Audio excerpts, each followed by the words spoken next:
এই উসমানীয় খেলাফতের মুসলমানেরা অথবা ভারতের মোগল শাসকেরা চিন্তা করতে যে না আমরাও জ্ঞান এবং বিজ্ঞানে বিনিয়োগ করব, এরা এটা করে।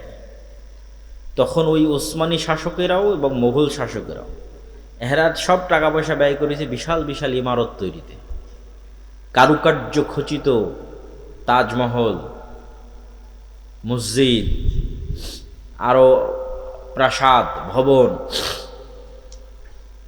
উন্নত উন্নত ইঞ্জিনিয়ারিং শৈল্পিক কেমনে বিল্ডিং বানানো যায়, এটার পিছনে সব টাকা পয়সা শেষ করে দিয়েছে। তো তাজমহলের পিছনে যা টাকা ব্যয় করেছে ওই টাকা যদি ভারতের মুসলমানদের সন্তানদের জ্ঞানের পিছনে ব্যয় করা হতো তাহলে হয়তো মুঘল সাম্রাজ্যের পতন নাও হতে পারতো। আল্লাহ আলম, আল্লাহ ভালো জানে।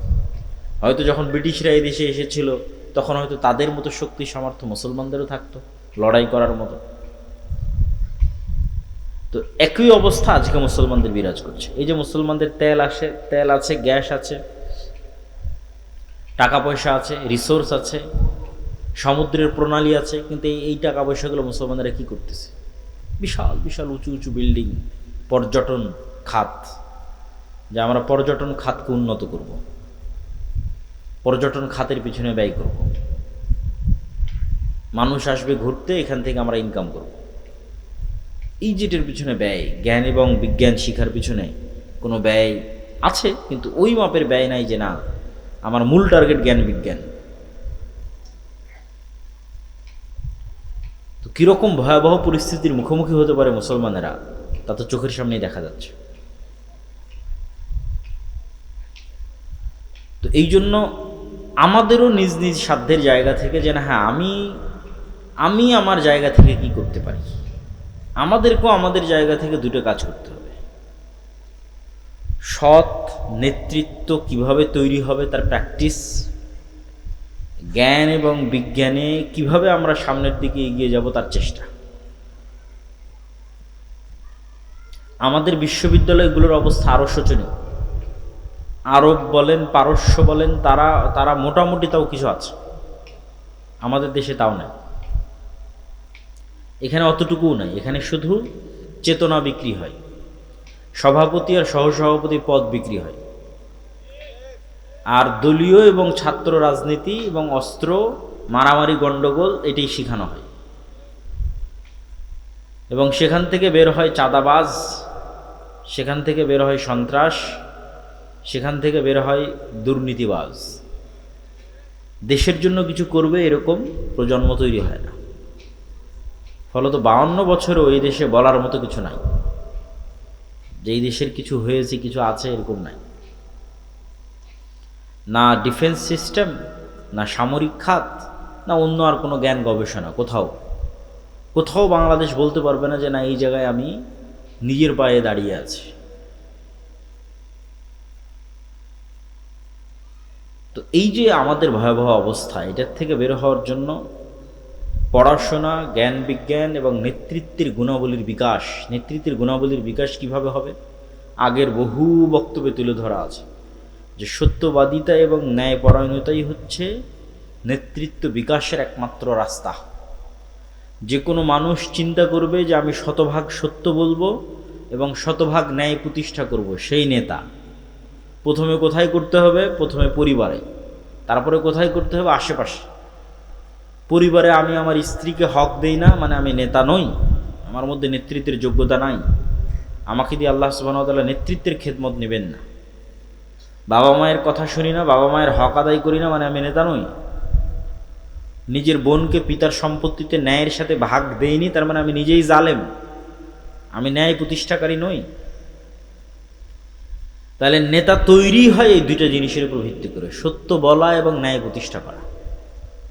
তা আমরা মসজিদ মাদ্রাসায় সালাত, সিয়াম, হজ, যাকাত, দোয়া দরুদ সবই শিখিয়েছি, কিন্তু দেখবেন ওখান থেকে বের হয়ে ওই আলেম, ওই মাওলানা, মাদ্রাসা শিক্ষক, ইসলামী দলের নেতা কর্মী কারোর মধ্যেই এই দুটো গুণের নাই, সত্যবাদিতা নাই, ন্যায় নিষ্ঠা নাই।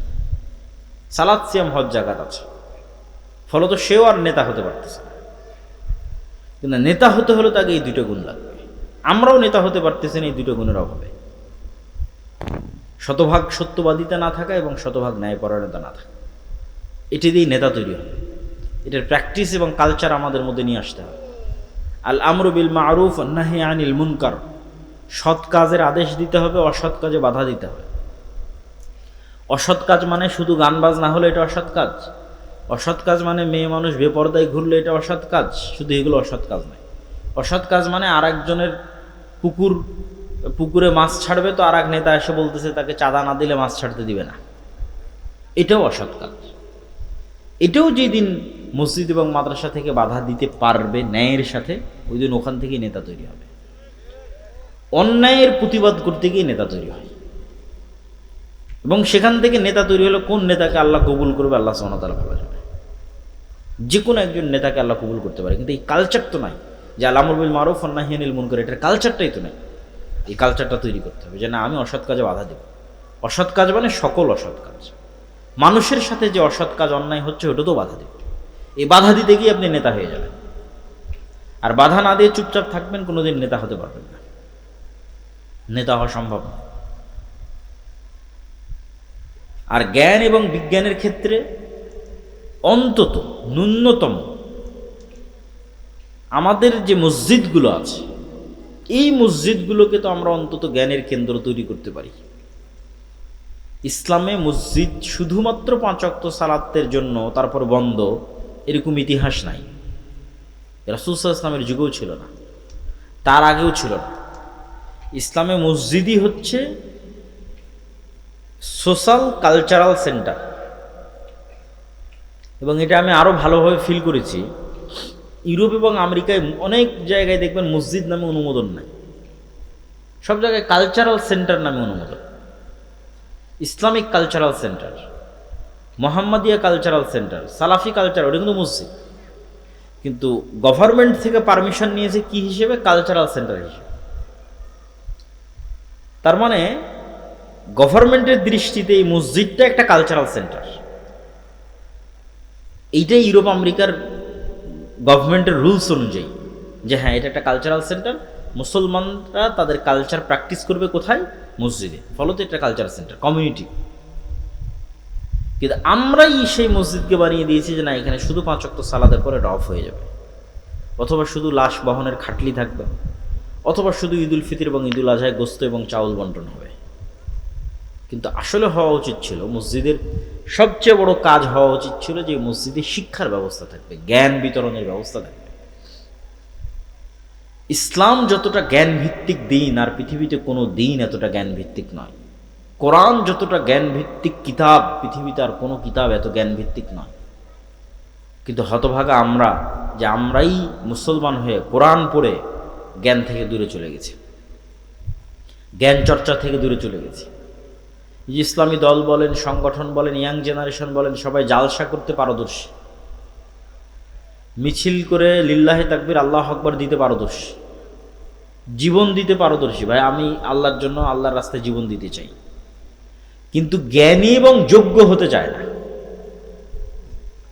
আল্লাহর রাস্তায় জীবন দিয়ে দিবে, কিন্তু জ্ঞানী যোগ্য হবে না। তা আল্লাহর রাস্তায় জীবন তো আগেও দিয়েছ, এখনো দিচ্ছ, পরেও দিবা, কিন্তু জুলাইয়ে জীবন দিয়ে ক্ষমতা কারা নিয়ে গেছে? তোমার উত্তরসূরিরা না। কেন? তোমার উত্তরসূরিরা যোগ্য ছিল না, জ্ঞানী ছিল না। যারা জ্ঞানী এবং যোগ্য ছিল, বামপন্থী, ওরা নিয়ে গেছে। তাহলে জীবন দিয়ে কোনোদিন ক্ষমতা পাওয়া যায় না। তুমি জীবন দিবা, ক্ষমতা আর একজন নিয়ে যাবে। তাহলে তোমাকে ওই যোগ্যতা এবং জ্ঞানের জায়গাগুলোতে ঢুকতে হবে। তোমার মিডিয়া কোথায়? মুসলমানদের পক্ষে কথা বলবে, এই মিডিয়া কই? এই মিডিয়ার জন্য তো আর জীবন দেওয়া লাগবে না, এই মিডিয়া তৈরি করার জন্য জ্ঞান এবং যোগ্যতা লাগবে। মুসলমানদের একটা ইংরেজি মিডিয়া থাকবে, আরবি মিডিয়া থাকবে, সেটা কই? এটার জন্য জীবন দেওয়া লাগবে না, এটার জন্য জ্ঞান এবং যোগ্যতা লাগবে।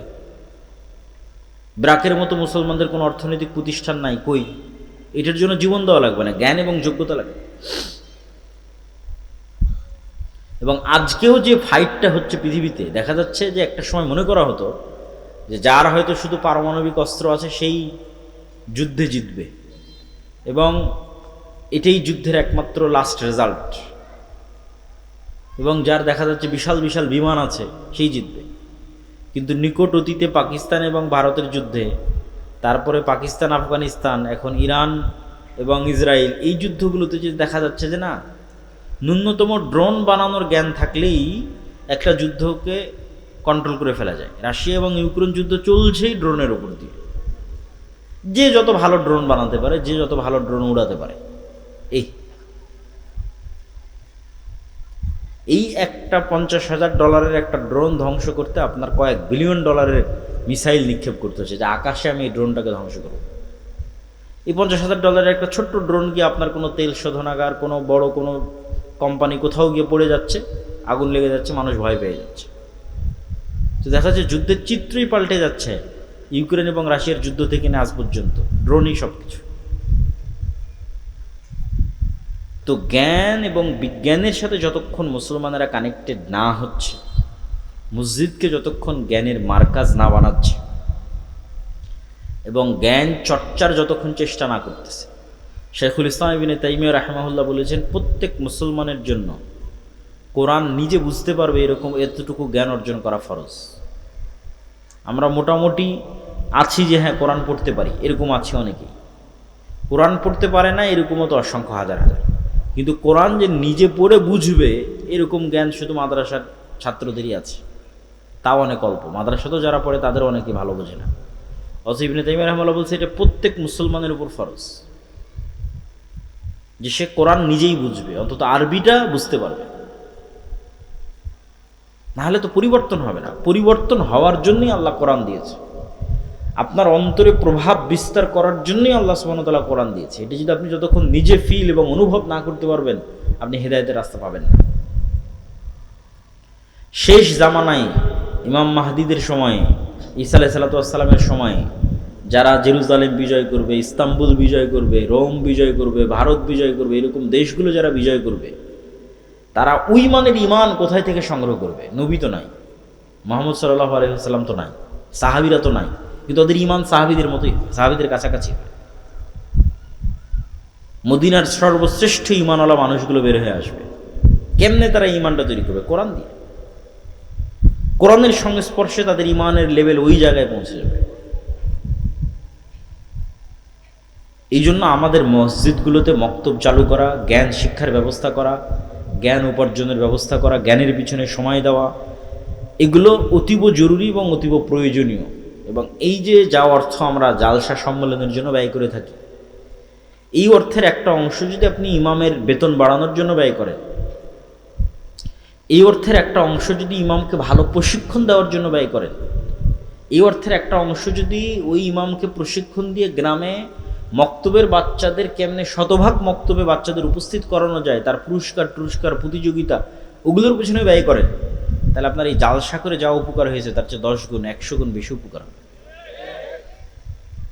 শুধু এই ছোট্ট ছোট্ট পদক্ষেপগুলো, যে না আমার মসজিদের ইমাম হবে খুবই যোগ্যতা সম্পন্ন, ফলত একটা ভালো বেতন দিতে হবে, এই ইমাম সাহেবকে আমি আরও অনেক ট্রেনিং করাতে চাই, ইমাম সাহেবকে আমি মসজিদে মক্তব চালাতে চাই, গ্রামের সব বাচ্চা যেন এই মক্তবে আসে, তার জন্য বিভিন্ন রকমের পুরস্কার, চকলেট ইত্যাদি, সাইকেল ইত্যাদি বিতরণের ব্যবস্থা করতে চাই, যাতে পুরো গ্রামের একটা বাচ্চাও কোরআন এবং দ্বীনের জ্ঞান থেকে দূরে না থাকে। এটা সবচেয়ে স্থায়ী, পার্মানেন্ট এবং দীর্ঘমেয়াদী। কেন এরাই এই মক্তবে যারা পড়তেছে, এরাই তো বিভিন্ন স্কুল কলেজে এই দেশের ডিসি, ওসি, এসপি, মন্ত্রী, মিনিস্টার এই জায়গাগুলোতে যাবে। তো ছোটতে যদি আপনি তাদের শিখিয়ে দিতে পারেন নবীদের জীবনী, সাহাবীদের জীবনী, ঈমান, আকীদা, আদর্শ, সত্যবাদিতা, ন্যায়পরায়ণতা, তার কিছু না কিছু প্রভাব থাকবে।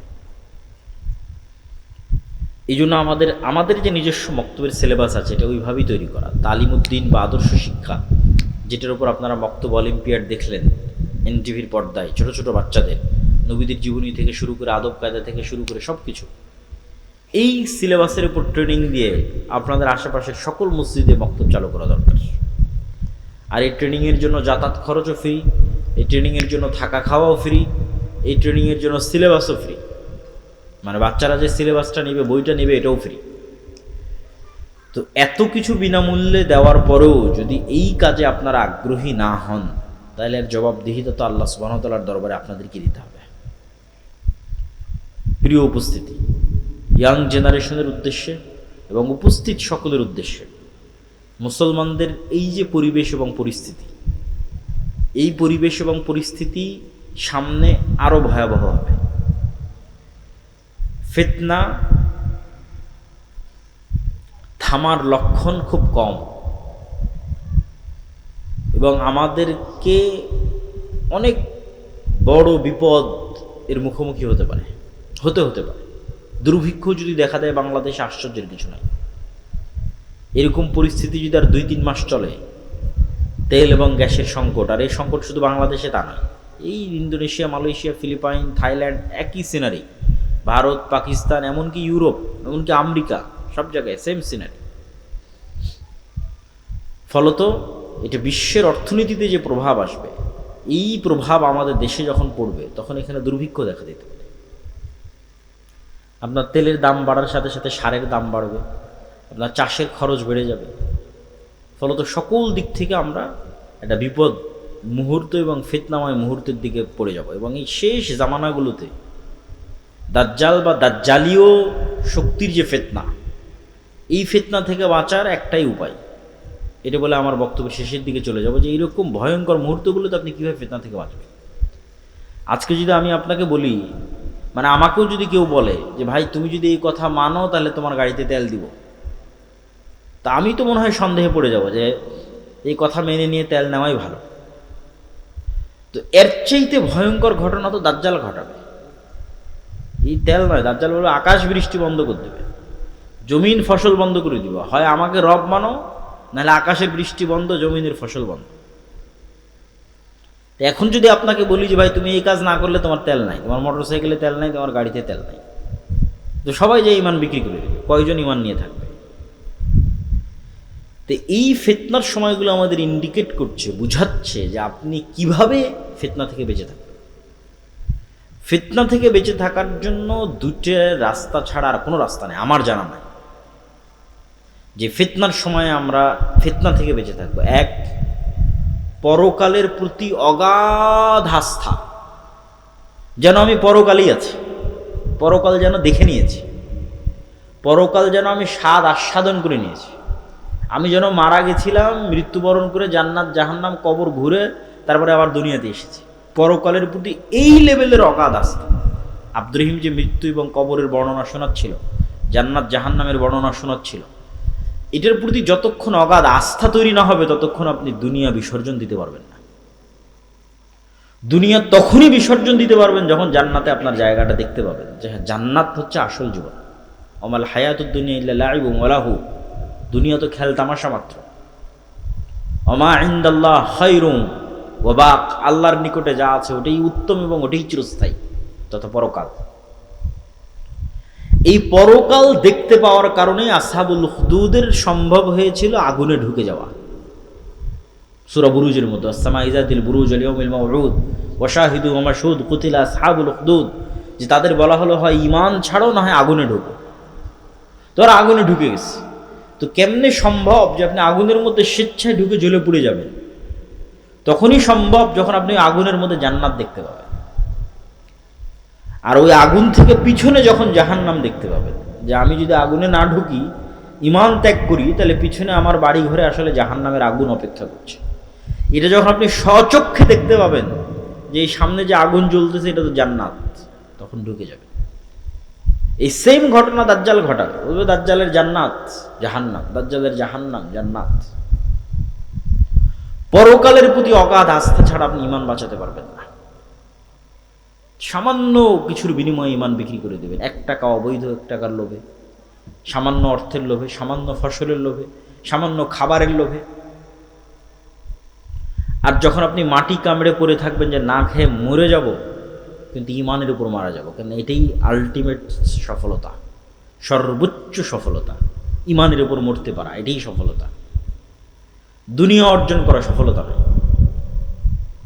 তাহলে পরকালের উপর অগাধ আস্থা ছাড়া শেষ জামানার ফিতনা থেকে বাঁচা সম্ভব নয়। 2, আল্লাহর ক্ষমতা এবং শক্তি সম্পর্কে জ্ঞান অর্জন। আল্লাহর ক্ষমতা, শক্তি, সাহায্য, তাওহীদ, এগুলো দিয়ে কোরআন পরিপূর্ণ। 3, সালাতের উপর অটল থাকা। তাওহীদ কত গুরুত্বপূর্ণ যে ইব্রাহিম আলাইহিস সালাতু ওয়াস সালাম আল্লাহ সুবহানাহু ওয়া তাআলার নিকটে দোয়া করছেন, রব্বি জাআল হাযাল বালাদা আমিনা ওয়াজনুবনি ওয়া বানিয়া আন না'বুদাল আসনাম। হে আল্লাহ, এই মক্কা শহরকে নিরাপদ করে দেন, আর আমার পরবর্তী বংশধর যেন কেউ মূর্তি পূজক না হয়, মানে শিরক না করে। আরো একটা দোয়া কি করছেন? রব্বি জাআল্লি মুকিমাস সালাহ ওয়া মিন যুররিয়াতি, আল্লাহ আমি যেন কোনোদিন বেনামাজি না হই, আমার পরবর্তী বংশধর যেন বেনামাজি না হয়। তাহলে পরকালের উপর অগাধ আস্থা, আল্লাহর উপর ঈমান এবং সালাত, এই তিনটে জিনিস যদি মুসলমান মজবুতভাবে আঁকড়ে ধরে থাকে, তাহলে পৃথিবীর কোনো শক্তি মুসলমানদের পরাজিত করতে পারবে না। পরাজিত করতে না পারা মানে এই নয় যে আপনাকে ক্ষমতার থেকে ফেলে দিল। পরাজিত করতে না পারা মানে আপনার ঈমান কিনতে পারেন, এটাই পরাজিত না করা। কেননা দাজ্জাল যখন আসবে, সব ক্ষমতা তো দাজ্জাল নিয়েই নিবে। তাহলে কি মুমিনরা পরাজিত হয়ে গেল? সব ক্ষমতা যে দাজ্জাল নিয়ে নিল, তো মুমিনরা পরাজিত হয়ে গেল? আল্লাহর নবী বলছেন, শামের আকাবা, শামের গিরিপথের মধ্যে একদল মুসলমান অপেক্ষা করবে, যারা ক্ষুধার তাড়নায় তাদের ধনুক পর্যন্ত জ্বালিয়ে খাবে। দাজ্জালের ফিতনার সময় কোনো খাবার থাকবে না। তো ওই মুমিন মুসলমানেরা পরাজিত না? ওর ঈমান যে দাজ্জাল কিনে নিতে পারেনি, এটাই হলো ওদের সফলতা। ওরা বিজয়ী, দাজ্জাল পরাজিত। তা আপনি সালাতের উপর অটল আছেন, ঈমানের উপর অটল আছেন, এবং পরকাল দেখতে পাচ্ছেন। এবং কেননা মৃত্যু মুসলমানদের কাছে একটি কাঙ্ক্ষিত বিষয়। মৃত্যু মুসলমানদের কাছে অকাল নয়, মৃত্যু মুসলমানদের কাছে ভীতির নয়, মৃত্যু মুসলমানদের কাছে ছটপট করে বাঁচার জন্য নয়, মৃত্যু মুসলমানদের কাছে অগ্রিম প্রস্তুতি, মরা ব্যর্থতা নয়। যার 200 মানুষ মারা গেল, 5000 মানুষ মারা গেল, 72,000 মানুষ গাজায় মারা গেছে, এটা ব্যর্থতা নয়। মরার জন্যই তো পৃথিবীতে আসা হয়েছে। পৃথিবীতে তো আমরা এসেইছি মরার জন্য।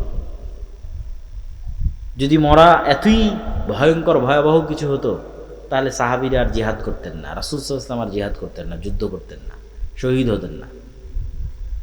তো যুদ্ধ অবতীর্ণই হয়েছে শহীদ হওয়ার জন্য। তাহলে মৃত্যু অত্যন্ত স্বাভাবিক এবং অতিকাঙ্ক্ষিত একটি বিষয়, যদি সেটি নাফসে মুতমাইন্না হয়। ইরজিই ইলা রাব্বিকি রাযিয়াতাম মারজিয়া, যে প্রস্তুত আল্লাহর সাথে সাক্ষাতের জন্য, যে প্রস্তুত আল্লাহর কাছে ফিরে যাওয়ার জন্য। ওর তো এটাই আনন্দ যে সে মৃত্যুবরণ করবে, এটাই তো আনন্দ। কেন আজ থেকে 10 দিন পর তো মৃত্যুবরণ করতেই হবে, আজ থেকে 50 দিন পর তো মৃত্যুবরণ করতেই হবে। তাহলে মৃত্যুর ভয়ে মুসলমান কিছু করে ফেলবে, এটা অসম্ভব। বরং মুসলমান মৃত্যুকেই আলিঙ্গন করবে, কিন্তু তার ঈমান, তার সালাত, তার পরকালের প্রতি বিশ্বাস, এগুলো বিসর্জন দিবে না, এটাই শান্তি। এই জন্য 1 টাকাও অবৈধ অর্থের প্রতি লোভ থাকা যাবে না। আপনার যদি 1 টাকা অবৈধ অর্থের প্রতি লোভ থাকে, আপনি পৃথিবীর এই ফিতনা থেকে বাঁচতে পারবেন না। দাজ্জালের ফিতনা থেকে বাঁচা আপনার পক্ষে সম্ভব নয়।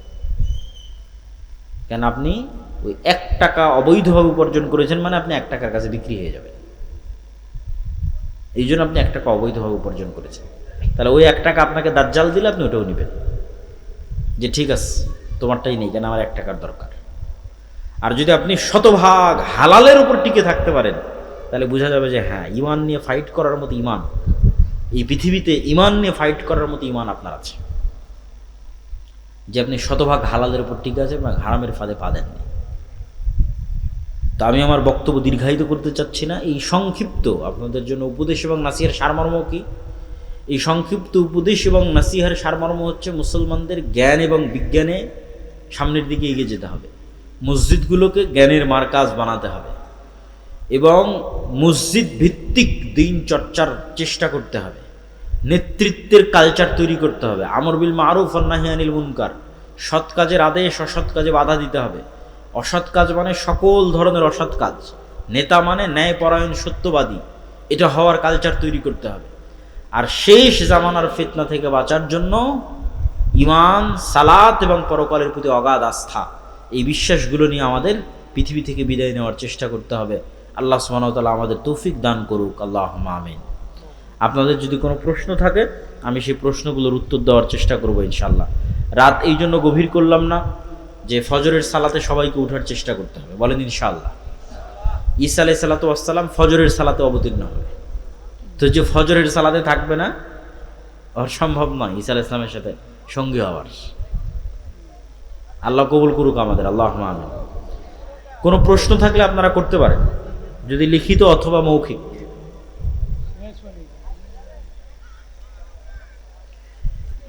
আপনারা হইচই না করে একটু, আচ্ছা, আল্লাহর পথে যাত্রা এই বইটা লেখাই হয়েছে ঈমান মজবুত করার জন্য। যদি থাকে, আমি জানি না আছে কিনা, গাড়িতে যদি থাকে বইটি নেওয়ার চেষ্টা করতে পারেন। ঈমান মজবুত করার জন্য আল্লাহর পথে যাত্রা। মহিলাদের জন্য চাকরি বা ব্যবসার ক্ষেত্রে ইসলামের বিধান কি? বর্তমানে নারীদের চাকরি বা ব্যবসার জন্য নিরুৎসাহিত করা হয়, ইসলামের বিধান মেনে তারা কিভাবে চাকরি বা ব্যবসা করতে পারবে? বই।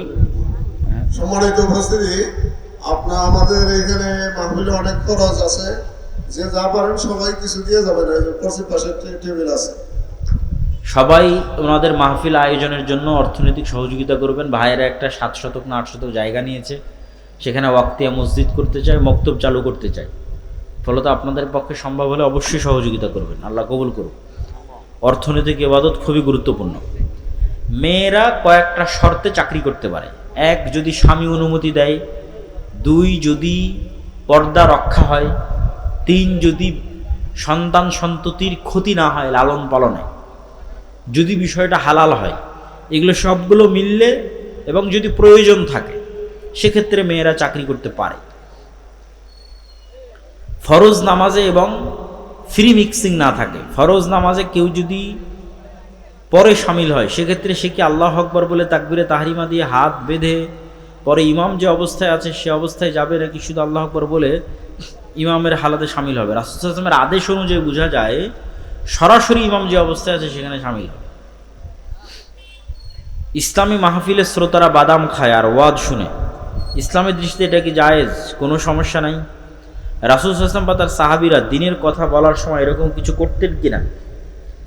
দিনের কথা মনোযোগ দিয়ে শোনার ক্ষেত্রে এই ধরনের কাজ থেকে বিরত থাকতে পারে, কিন্তু এটাকে সরাসরি হারাম বলা যাবে না। হারামের মতো কিছু নয় এটা। আমি আমার স্বামী সালাত আদায় করি, কিন্তু আমার সন্তানরা সালাত আদায় করে না, তাদের কারণে কি আমরা জাহান্নামে যাব? প্রথমত, আপনার সন্তানদের সালাত আদায় শিখাতে পারেননি, সালাত আদায়ের অভ্যাস গড়তে পারেননি, এটা আপনার ব্যর্থতা। এটা আপনাকে স্বীকার করতেই হবে। বই এত পরে নিয়ে আসলে হবে? ড্রাইভার কই গেছে? তো তোমরাই বিক্রি করো, তোমরাই ওই গায়ে যেটা আছে ওটাই ধর। মানুষজন যেহেতু নিতে আসছে না, মানুষজনকে ফিরাবা কেন?